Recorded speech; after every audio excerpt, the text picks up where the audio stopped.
Suryani. Saya Siti Komaria Harahap. Saya Nur Fadila. Di sini kami dari kelompok 8 ingin menyampaikan tentang peradaban Islam pada masa Daulah Abbasiyah I. Yang mana materi yang pertama sejarah lahirnya Daulah Abbasiyah. Yang kedua tentang khalifah-khalifah Daulah Abbasiyah. Yang ketiga, periodisasi kepemimpinan Bani. Teman-teman, di sini saya akan menjelaskan tentang sejarah lahirnya Daulah Abbasiyah.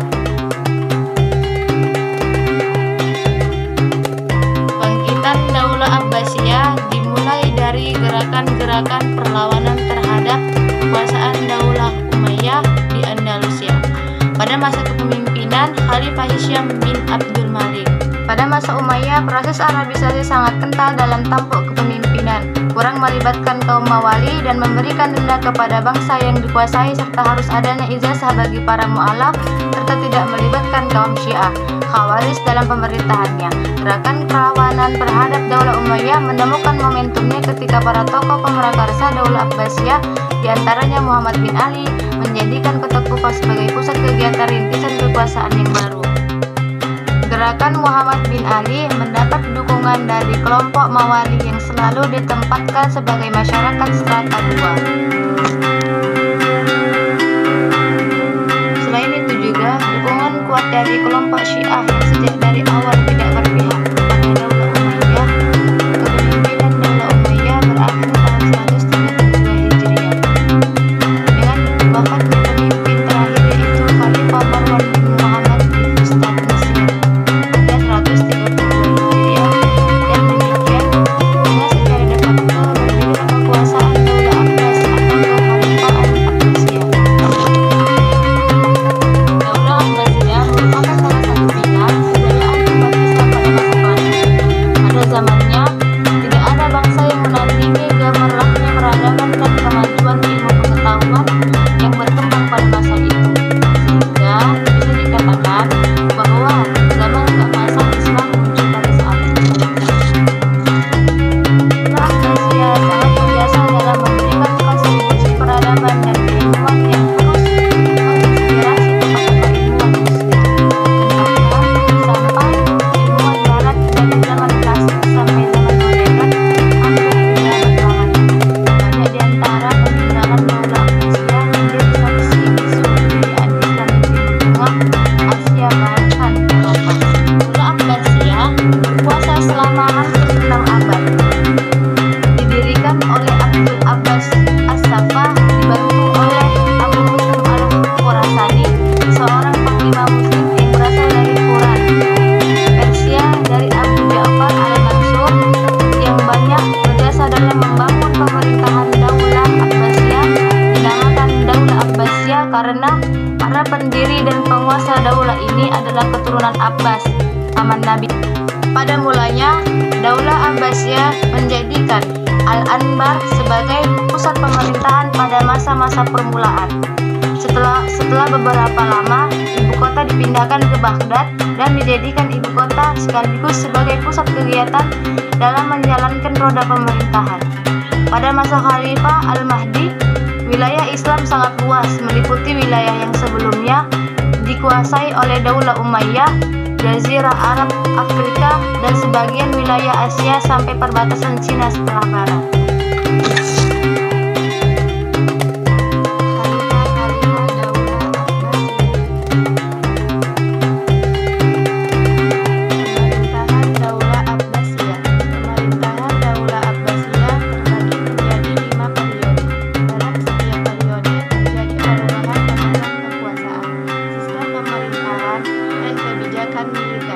Selama 6 abad pemerintahan Daulah Abbasiyah dipimpin 37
Kaisar Agustin yang bersedia untuk membayar jizyah pada tahun 166 Hijriah atau 782 Masehi.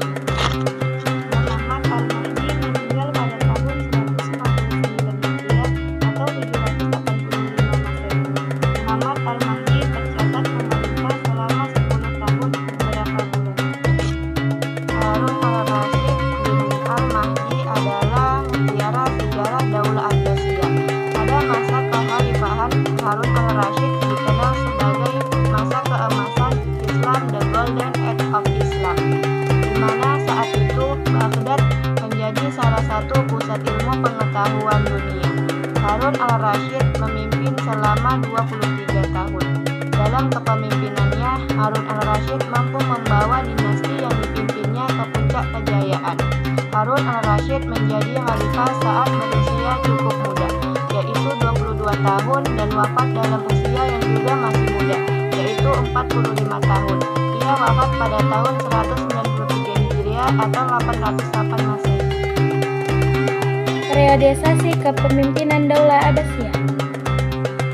Daulah Abbasiyah, perkembangan fase pemerintahan dan kepemimpinan Daulah Abbasiyah terbagi ke dalam 5 periode.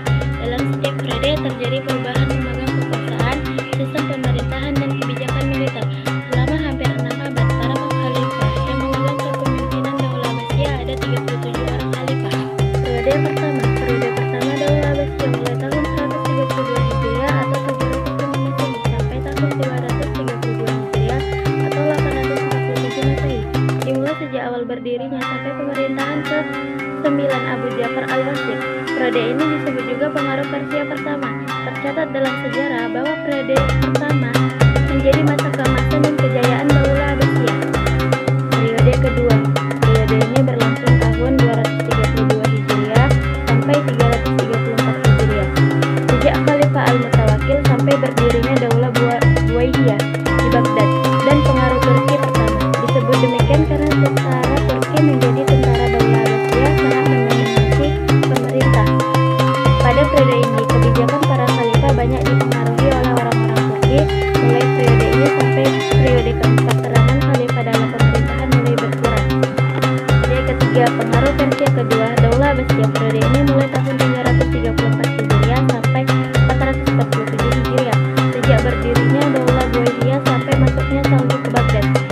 Periode ini juga disebut Persia kedua karena pada waktu ini golongan dari bangsa Persia berperan penting dalam pemerintahan Daulah Abbasiyah, yaitu Daulah Buwayyah. Pada periode ini kondisi politik sering tidak stabil karena sering terjadi kemelut dalam pergantian kepemimpinan di antara para penguasa Daulah Buwayyah. Periode keempat, periode Turki kedua, Daulah Abbasiyah. Pada periode ini berlangsung dari tahun 447 Hijriah sampai 590 Hijriah. Sejak masuknya orang-orang dari Daulah Saljuk di Baghdad dipengaruhi oleh bangsa Turki kedua.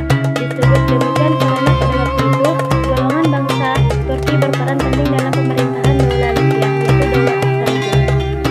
Para khalifah Daulah Abbasiyah memiliki kekuasaan penuh dalam bidang politik dan keagamaan. Yang kelima, disebut fase lemah. Periode ini dimulai tahun 590 Hijriah sampai 656 Hijriah. Daulah Abbasiyah tidak lagi dipengaruhi oleh pihak manapun, namun kekuatan politik dan militer Daulah Abbasiyah sudah lemah, sehingga kekuatan mereka hanya meliputi wilayah Irak dan sekitarnya saja. Berakhirnya Daulah Abbasiyah datang seiring serangan Hulagu Khan pada tahun 1258 Masehi. Kota Baghdad dan berbagai peninggalan bersejarah dihancurkan. Dengan demikian, berakhirlah kekuasaan Daulah Abbasiyah.